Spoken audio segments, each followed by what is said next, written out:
Sometimes I forget to film things for an intro because I get distracted by, looking at geese on a roof.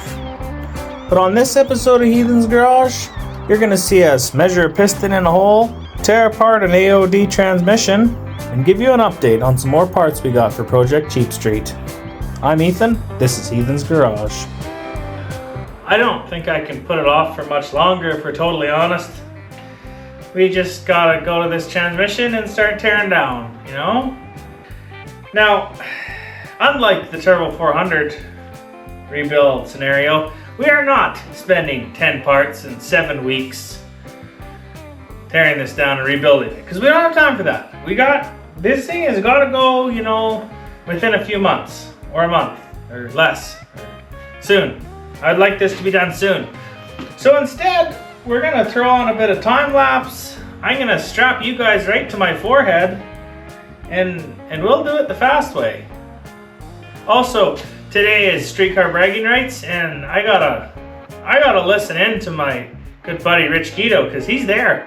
He's still in competition right now, and I don't know how that'll play out, but right now I gotta cheer for my buddy, so I gotta listen to that, and I don't know if that's fair game to play that while I'm doing it, so yeah, we're just gonna get after this right now. Now you guys will have to let me know if you think this is a good idea or a bad idea, but regardless, this is how I filmed it, so I guess we'll watch it and I'll do my best to narrate. Now the first step was getting the rear seal out while everything was connected. Keeps the transmission from moving around while you're doing stuff if it's nice and heavy. Makes it easy to knock it out, because this was a stiff one. Now next up, we realized we didn't have an impact driver, so a quick wander over to the toolbox. Don't forget to slam a battery in it, find the right socket, take another walk, find an extension, and away we go. Get some bolts out.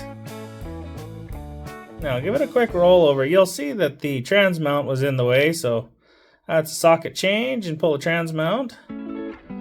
And apparently the transmission still had a lot of goo in it, so that started dripping on the floor immediately. Also broke the table when I rolled it over, because I guess it was too cheap of a table. We get the last 2 bolts out of the tail shaft. We like bagging and tagging, that keeps everything sort of organized. And well, this is a dirty old transmission, so let's get a rag on there. Now a quick little pull and she's off. Put the bolts in there, put the motor mount in there, and put it on my cookie sheet ready to roll. Now before I finish getting this pan off, you're going to see us stop. And that's because we were interrupted by, the sound of Rich Guido's car in our headphone. Why don't I just show you guys that too? Before we get into that very huge by large streetcar bragging rights shootout class, let's go to the heavyweight class. Richard Guido left-hand side, Chad Tracy out of New Jersey on the right-hand side. The F-150 with the Coyote on board. And Richard Guido left side, the Pontiac Power GTO.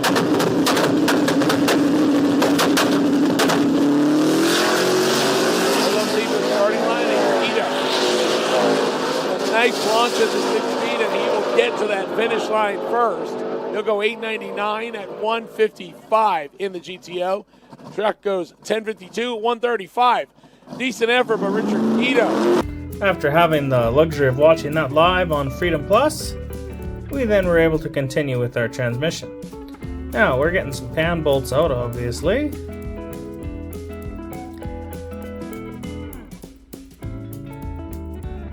For some reason I got distracted here. I'm not exactly sure why I stopped.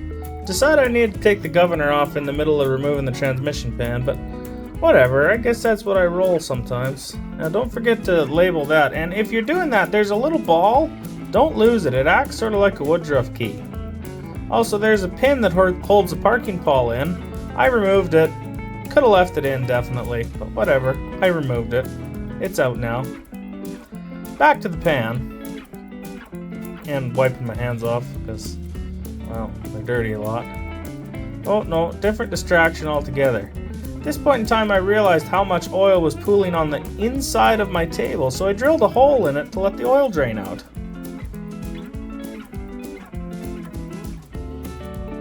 The final bolts on the pan.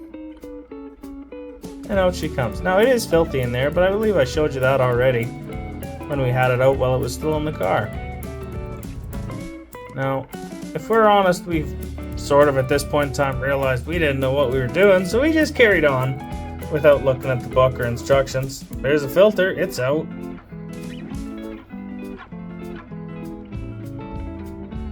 Like I say, bag and tag and label and whatever you can so that when you go back to put it together, there isn't too many questions.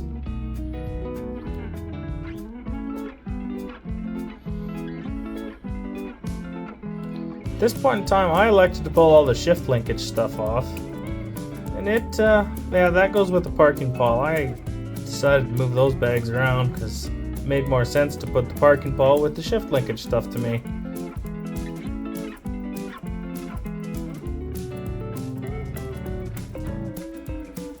Now when you drop something, it's important just to go back and pick it up immediately if you can.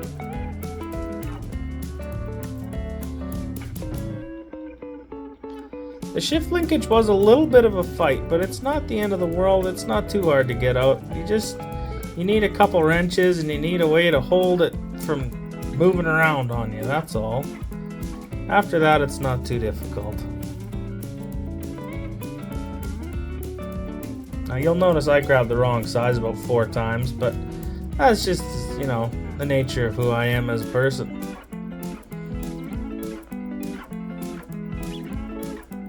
Anybody else getting dizzy right about now? It could happen, I think. Anyways, we're on the valve body. Now there's a bunch of bolts to undo on the valve body. You only need to undo, I think they're the littler bolts. There's 2 different bolt head sizes, and you only need to undo the one that there's more of, and they're all the same. I can't remember which it is. It's 8 or 10, I think. And then there's a bunch that are a different size. You don't need to remove the different size. There's a valve body off. We can see some servos and an accumulator, and we need to take all that stuff out too. Now, there was a better way that I discovered later when I undid the 4R70W, but in the meantime, all I did was use a pick and snap ring pliers and got it out that way. Now, I was on the struggle bus getting this one out, and that's because I didn't press it down to remove any of the spring tension, and that's just not quite the right way to do it if we're honest. There's smarter ways of going about it. But either way, it worked. It's out. No harm done, no foul, I suppose.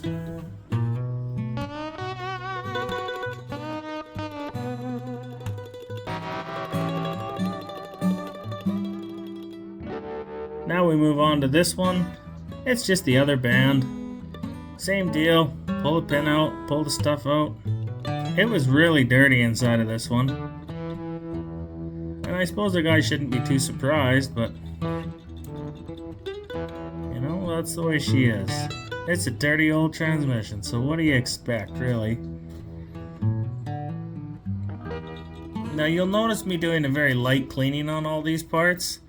It needs a full cleanup job at a later date, but for now I just wanted it so, it wasn't disgusting. And that calls for another drag racing break, where we watch Richard Guido in the other class.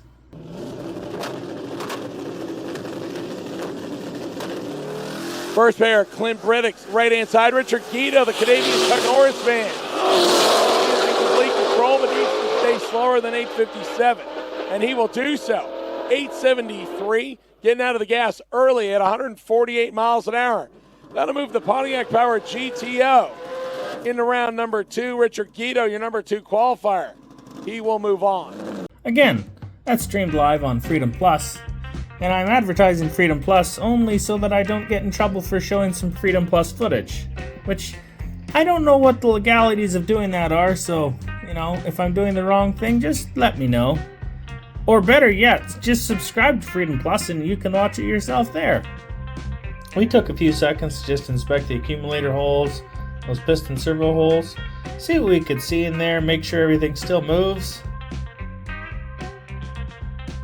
And then we carried on. Now, this input shaft should not have been stuck. It's actually just supposed to pull right out of there. For some reason, it was a little bit stiff to get out. And then I realized that it was sort of torqued over on the output shaft and probably needed to move a bit.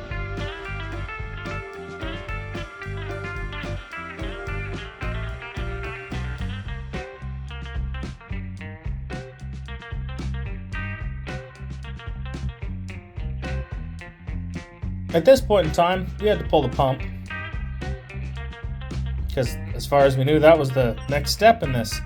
To do that, we like to use a slide hammer, which I forgot where it was, so I wandered around for a while. Anyways, you move it from side to side. There's only 2 holes that have threads, but it's important to use them both if it's being stiff, because, man, I tell you, you can turn it cobbly-wobbly sideways in a hurry if you just stay in one. Happily, this one wasn't too badly seized. Now that's a selective washer I'm playing with. I wasn't ready to touch the pump yet, so I put her back on the shelf. Now that's the other input shaft coming out, along with the overdrive band. Things are going to happen a little bit quicker here. That's just a sun gear and a drum. Well, maybe it's not a drum. I can't remember what they're called. Anyways, it's a sun gear and a thing. Carrier? Sure. Drum carrier, that sounds right.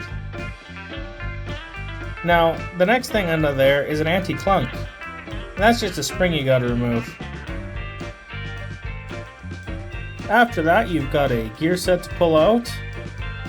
And you've got another band on top of that. This one was kind of a struggle, if I'm honest. It just fought me a little bit.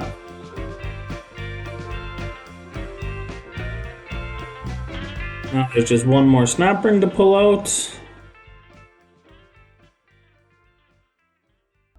And just wipe your hands off once in a while, because it's a filthy job. Now you give a little shove on the output and pull out the remaining drum. There's also a Torrington bearing in there that acts as the thrust washer. And now you got all your pieces out. So how about that, folks? It's apart. This transmission, it's now just gutless. Completely gutless. There's all the pieces that we now need to deal with. Now, most of this junk I'm probably going to deal with camera. Later. But I will show you this, because so far it's the most obvious thing. This is the band. It's a band that goes around the drum. Now, if you look right there, this side's smoked, and this side's not. And I think that's interesting. Meanwhile, the whole drum is turned completely black. Well, it's the next day, and I've had a few hours to sort of work my way through this transmission and work my way through that 4R70W that we're, using for parts. And here's what I've come to learn. Now, I told you about this transmission earlier, that it was, forward gears only, right? And I think I found why. Because this is supposed to be a bunch of separate clutches and discs, and we got ones that are like beveled now, and ones that are not supposed to be beveled that are beveled. A drum that's turned black. And this is, there's supposed to be clutch material on this, and it's just metal. So that's a part of the problem for sure. Then to add to that, we also had a burnt up overdrive drum. It's just not, this is really common failure apparently. This is more likely, well, I think I know why it happened, because we did a big burnout and then it didn't have any gears. I'm thinking that happened at the same time.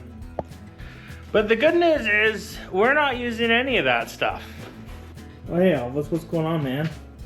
You a good dog? You a good boy? Yeah? Just an average dog? Okay.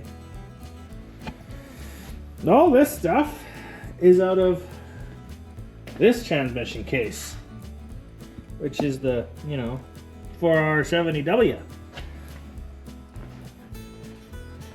Now, not this part, and not this part, and not this part, or this part, or these parts, or this part. But everything else on this table is out of that 4R70W. And it was rebuilt, and it's actually got good clutches in it. It's got a better gear ratio, supposedly. Key to what's really good is it wasn't burnt up, and mostly we're happy about that. So we've swapped our output shaft onto that, and we've done this, that, and the next thing. There's a lot actually involved in it.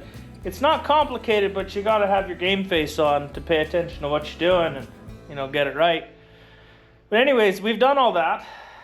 I've sent a list of parts needed to old JH, and we'll wait to hear back what the damage is gonna be. We don't need a ton of stuff because we don't need clutches and drums. We're gonna get a shift kit, some washers and seals and springs and, you know, whatever else is on that list. But for the most part, we're in good shape for what we need. So we're gonna wait for parts on that, and then we'll update you once you're putting it together. We got our crank and our rods back from the machine shop, which means we can have a measure on some things. And I won't spend a lot of time showing you, but I'll show you the thing that I care about right now. Now this right here, whether you can read it, I don't know. That is a casting number, but that casting number is the taller deck height. Not a desirable tall, just 20,000 more than the rest, with the same throw crank and rods, which means it was, you know, way down on compression. Now we're going to take care of that problem by knocking some off the deck, getting it flat. Yeah, we got to get it flat anyways, so we're going to knock a bunch off is the plan. But before we do that, we got to slip a piston in there and just have a measure and see what it actually is, because that seems important to me. When we sent our pistons and rods away to get swapped over, we also had them install some ARP rod bolts, because why not? Now, don't forget, these pistons were courtesy of Sylvan Auto Parts, and we really appreciate it. Thanks, Matt. Let's get one in and see what it looks like. How's that sound? So this might look a little hokey, but it's just rudimentary numbers we're going for here. So we've got a crank in and torqued. We've got one piston and rod in and torqued. We've got that rod at the top. Now, the reason we know at the top is because we roll the crank. Oh, that's a lower number. Oh, that's a lower number. So we get the highest number we can get right about there. And now we're going to use a feeler gauge between this, which is not a straight edge, or should, like, it really shouldn't be used as a straight edge either, but it's what we have, so we're using it as a straight edge. And then we're going to just slip feeler gauges in there and see where they measure. Now, if we're honest, we're expecting about 30 thou, which we have. That just almost drags. I'm going to have to do it with both hands, so hang on.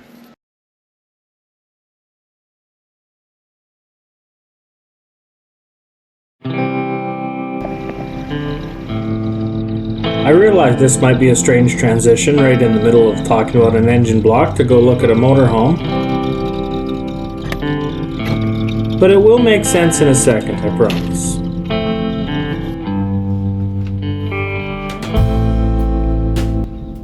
Now you might be wondering why we're sitting in our 1979 Ford Scamper. But the reality is this old motorhome, it's playing a vital part in the Ranger build. As, you know, at least in portion financier. Because it's for sale. And when it sells, that's the money for the Ranger. So that's kind of cool. Just, you know, like, nobody really cares about the motorhome, but it was on the channel, and this is as close to a goodbye as we'll get. So, goodbye, old Scamper motorhome. You sure liked it, huh? You too, eh?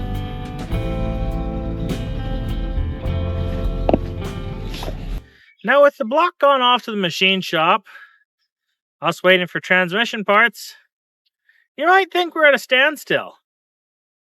Which we're not, because the reality is there is so much cleanup to do and other work to attest to. We're far from stopping on this project. Now the other good news is we've collected another sponsor. Like, he doesn't know he's a sponsor yet, because I think the conversation was something along the lines of, hey, do you want this thing? It's $150. And I was like, sure, can you drop it off? And then he dropped it off and I just didn't pay for it. So, like, until I pay for it, he's just a sponsor, you know? That's how that works. Oh, brother Steve scored us this intake manifold. Now, it's an Edelbrock Torquer with a 289 variety. And they're pretty old school, if we're honest. But also, it was $150. And, you know, at that price point, beggars can't be choosers. So we're pretty excited about it. It'll be just fine. He did leave it in his work truck and, oh good, a bunch of glue fell in it, but that's not really the end of the world. So that's a cool piece we've got. That's, you know, one step closer to completion. Hi Elvis, how are you doing? Hi Bear, hi Luna Bear. You a good girl. Yeah, you're a good girl. And that, folks, is about gonna wrap up our show. Now, that's sort of all we got done during the week. I have since spent a couple hours with the pressure washer and cleaned up the case. It's yeah, it still kind of looks like junk, but it is a lot cleaner, I promise. I spent a full hour and a half with the hot seal on it for what that was worth. And then we threw the whole valve body through the Varsol tank, and well, it's way better than it used to be. So, like, this is something we can work with. Now, before we go, just like to thank Total Transmission Chicago for the torque converter, Sylvan Auto Parts for the pistons and all the parts that we're getting from them. That's pretty cool. I'm pretty happy about that. If you're, you know, a person who wants to support the channel as well and, you know, contribute to the build, head over to heathensgarage.com. There's shirts and hats and toques and that kind of thing over there. Or if you want to, you know, send us an email or whatever, there's an email address. It's heathensheros@gmail.com. Whatever it says right here, I can't remember now.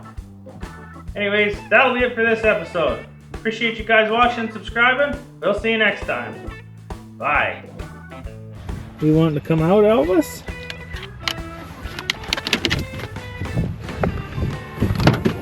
You want to come out too, Bear? Good girl.